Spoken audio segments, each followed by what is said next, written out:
Well, residents from Samora Machel in Cape Town say they are living in inhumane and appalling conditions.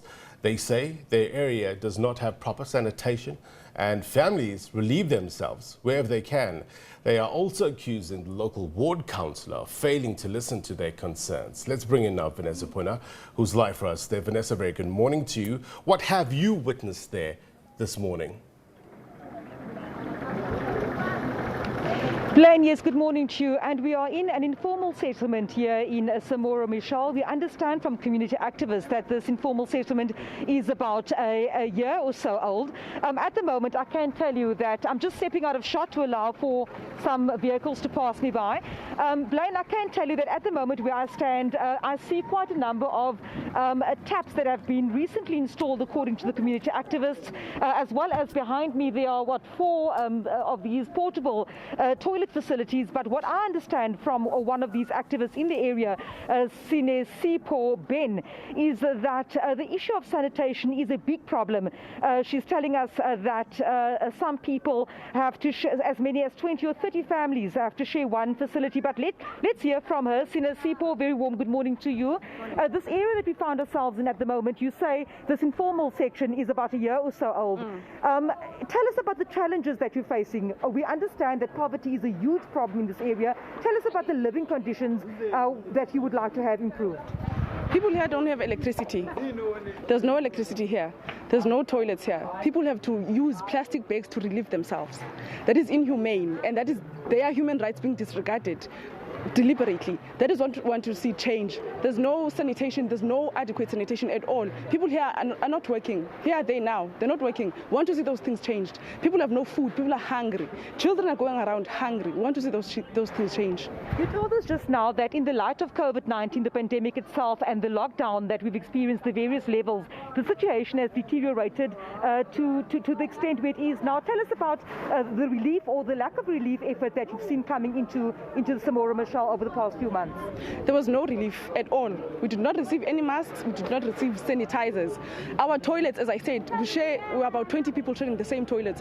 We didn't receive anything to clean, to make sure everything is clean. We didn't receive anything. There was no COVID-19 relief food parcels. We didn't receive any of that. So the situation has deteriorated. People are not working. People who are not working before COVID-19. A lot more people now not working after COVID-19. So there has been no assistance from the government whatsoever. Now, Sipo, I understand that the area of Samora Machel has also over the years been plagued by very high crime rates. We know that last year, I think it was last year, June or so, 6 members of the anti-gang unit, for example, were shot at and attacked in this very area while they went about doing their work. As a resident, as a woman, as just a general resident of this area, how do you perceive the crime situation? We've just driven past the satellite or the police station in this area, so there is a police visibility. Is that what you're experiencing on the ground with regards to tackling crime in this area? We don't feel safe at all. We don't feel safe. People are dying each and every day in Samora Machel by the gun. There's a very huge criminal visibility in our area. People are dying each and every day by the gun. In fact, an ex-ward councillor of Samora, I think maybe some couple of years back, just died. He was shot.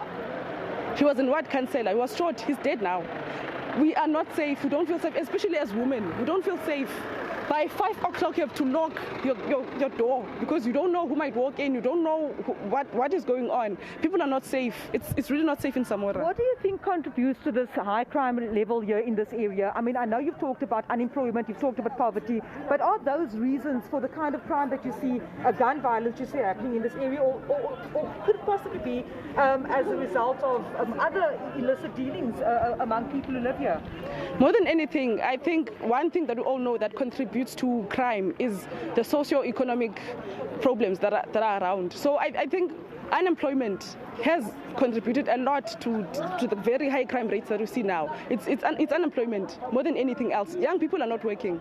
So yeah. Now, I understand that you've highlighted these issues to the local ward councillor on a few occasions.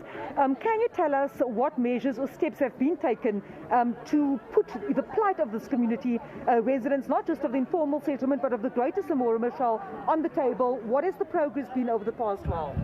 We've tried to hold meetings with him, and we have held some other meetings with him, but with no resolutions. He has done nothing after that. We will sit a meeting with him, we will agree, but nothing is executed out of those resolutions that we had from that meeting.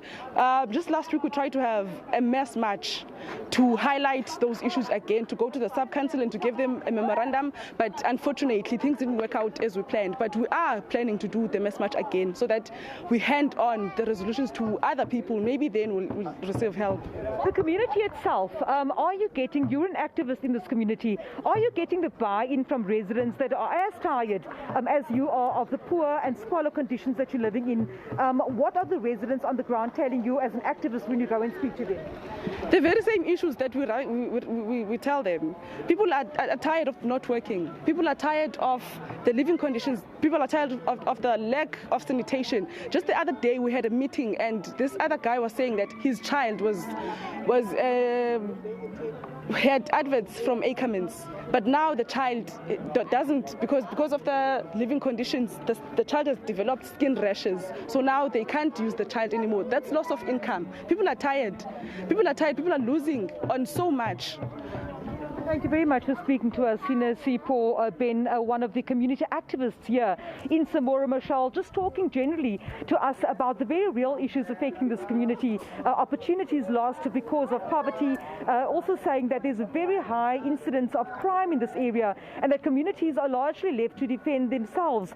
At the end of the day, highlighting once again the issue of a lack of sanitation for people, as well as the lack of job opportunities, especially in the light of the ongoing COVID-19 pandemic. Yeah. And just looking around us, I can say that very few people in this road where I'm at the moment seem to have any sort of protection in terms of a mask.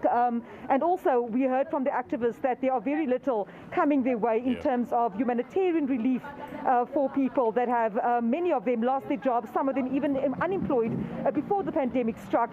And the situation and the picture painted for us here in Samora Machel seems to be one of desperation, communities crying out for assistance and also for the opportunity of work in order to put food on the tables for themselves and loved ones.